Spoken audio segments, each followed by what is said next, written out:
എല്ലാവർക്കും ആത്മീയം ജഗന്നാഥനിലൂടെ എന്ന ചാനലിലേക്ക് സ്വാഗതം. നമസ്കാരം അമ്മേ. നമസ്കാരം. ഇന്ന് ചോദിക്കാൻ പോകുന്ന ചോദ്യം, കർമ്മം വിശദീകരിക്കാമോ, അതിൻ്റെ ഫലങ്ങളും? കർമ്മഫലം ഇത് തന്നെയാണ് ലോകത്തിൽ സംഭവിച്ചു കൊണ്ടിരിക്കുന്നത്. നമ്മൾ ചെയ്യുന്ന ഓരോ പ്രവൃത്തിക്കും നമ്മൾ കർമ്മം അനുഭവിച്ചേ മതിയാകും. അത് ഈ ജന്മത്തിൽ എന്ന് പറയാൻ പറ്റില്ല. 1000 പശുക്കളുടെ ഇടയിൽ നിന്നും ഒരു പശുക്കിടാവ് സ്വന്തം അമ്മ പശുവിനെ തിരിച്ചറിയുന്ന പോലെ ഏത് ജന്മത്തിലായാലും കർമ്മഫലം നമ്മളെ പിടിക്കുക തന്നെ ചെയ്യും. നല്ലതും ചീത്തയും എല്ലാം കിട്ടുക തന്നെ ചെയ്യും. നമ്മൾ കർമ്മങ്ങൾ ചെയ്യുന്നത് കൊണ്ട് തന്നെയാണ് വീണ്ടും വീണ്ടും ജന്മങ്ങൾ കിട്ടുന്നത്. അതൊരാവശ്യവുമാണ്. പക്ഷെ മറ്റുള്ളവരെ വേദനിപ്പിക്കുന്ന കർമ്മങ്ങൾ നമ്മൾ കഴിവതും ഒഴിവാക്കാൻ ശ്രമിക്കുക തന്നെ വേണം. ശരിയമ്മേ. അടുത്ത ചോദ്യം, എൻ്റെ ആന്തരിക ശബ്ദത്തെ എങ്ങനെ തിരിച്ചറിയുകയും വിശ്വസിക്കുകയും ചെയ്യാം?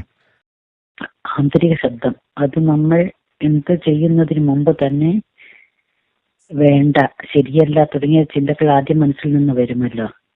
അതിനെയാണ് ആന്തരിക ശബ്ദം എന്ന് പറയുന്നത്. ഇത് ശരിക്കും ആത്മാവിന്റെ ശബ്ദം തന്നെയാണ്. കാരണം ഈ കാര്യം ചെയ്താൽ ഭാവിയിൽ ഒരു മനുഷ്യൻ എന്താണ് അനുഭവിക്കുക എന്നത് ഓരോ ആത്മാവിനും അറിയാം. പക്ഷെ നമ്മൾ അത് കേൾക്കാതെ സാഹചര്യം, മനസ്സിന്റെ ഇഷ്ടം, ബുദ്ധിയുടെ തീരുമാനമൊക്കെയാണ് എടുക്കുക. ഇത് പലപ്പോഴും പല അബദ്ധത്തിലേക്കും എത്തുന്നതാകും. ആദ്യം എന്താണ് ഉള്ളിൽ തോന്നുന്നത് അതനുസരിക്കാൻ ശ്രമിച്ചാൽ കുറെയൊക്കെ രക്ഷപ്പെടും. ധ്യാനത്തിലെല്ലാം സ്ഥിരമായി ഏർപ്പെടുന്നവർക്ക് ഈ ആന്തരിക ശബ്ദം പെട്ടെന്ന് തിരിച്ചറിയാനും അതിനനുസരിച്ച് ജീവിക്കാനും പറ്റുമെന്നാണ് എൻ്റെ അഭിപ്രായം. ശരിയമ്മേ. അടുത്ത ചോദ്യം, മുൻജന്മ ജീവിത ബന്ധങ്ങൾ സത്യമാണോ മിഥ്യയോ? മുൻജന്മ ജീവിത ബന്ധങ്ങൾ തന്നെയാണ് നമ്മൾ തുറന്നുകൊണ്ടേയിരിക്കുന്നത്. കൂടാതെ പുതിയ കുറെ ബന്ധകർമ്മങ്ങൾ നമ്മൾ ഇപ്പോഴും ഉണ്ടാക്കിക്കൊണ്ടിരിക്കുന്നു. നമ്മുടെ ജന്മത്തിന്റെ ആധാരം തന്നെ ഈ കർമ്മങ്ങളാണ്. ചില ആളുകളെ കാണുമ്പോൾ പെട്ടെന്ന് ഇഷ്ടം വരുന്നത്, ചിലരെ കാണുമ്പോൾ വെറുപ്പ് വരുന്നത്, ഇതൊക്കെ പോയ ജന്മങ്ങളുമായി ബന്ധപ്പെട്ട കാര്യങ്ങൾ തന്നെയാണ്. പോയ ജന്മങ്ങളിലെ അമ്മയും അച്ഛനും സഹോദരങ്ങളും ഭാര്യയും ഭർത്താവും ഒക്കെ ഇപ്പോഴും നമ്മുടെ ചുറ്റുമുണ്ടാവും. പക്ഷെ തിരിച്ചറിയുന്നില്ലെന്ന് മാത്രം. സിക്സ്ത് സെൻസ് ഉണർന്നവർക്ക് മാത്രം ഇത് മനസ്സിലാവാൻ കഴിയാറുണ്ട്. ഇതൊന്നും അറിയാതിരിക്കുന്നത് തന്നെയാണ് സാധാരണ ജീവിക്കുന്നവർക്ക് നല്ലത്. ശരിയമ്മേ. അടുത്ത ചോദ്യം, ദൈനംദിന ജീവിതവുമായി ആത്മീയ ജീവിതത്തെ എങ്ങനെ കൊണ്ടുപോകാം? അല്പം ഒന്ന് മനസ്സ് വെച്ചാൽ ദൈനംദിന ജീവിതവും ആത്മീയതയും ബാലൻസായി കൊണ്ടുപോകാൻ കഴിയും. രണ്ടും സ്വന്തം കർമ്മങ്ങളാണെന്ന ബോധം വേണം. ഒന്ന് പഞ്ചഭൂത നിർമ്മിതമായ ശരീരത്തിന് വേണ്ടി, മറ്റൊന്ന് സ്വന്തം ആത്മാവിന് വേണ്ടിയോ. രണ്ടും പ്രധാനം തന്നെ.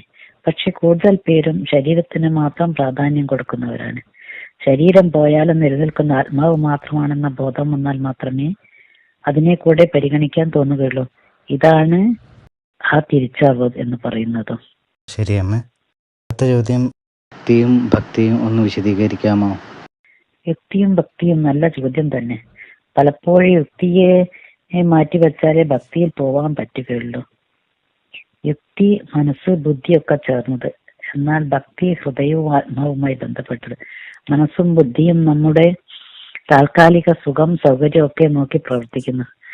ഭക്തി ഒരു ജീവന്റെ പ്രയാണം എങ്ങനെ ആവണം എന്നതിന് വേണ്ടി പ്രവർത്തിക്കുന്നു.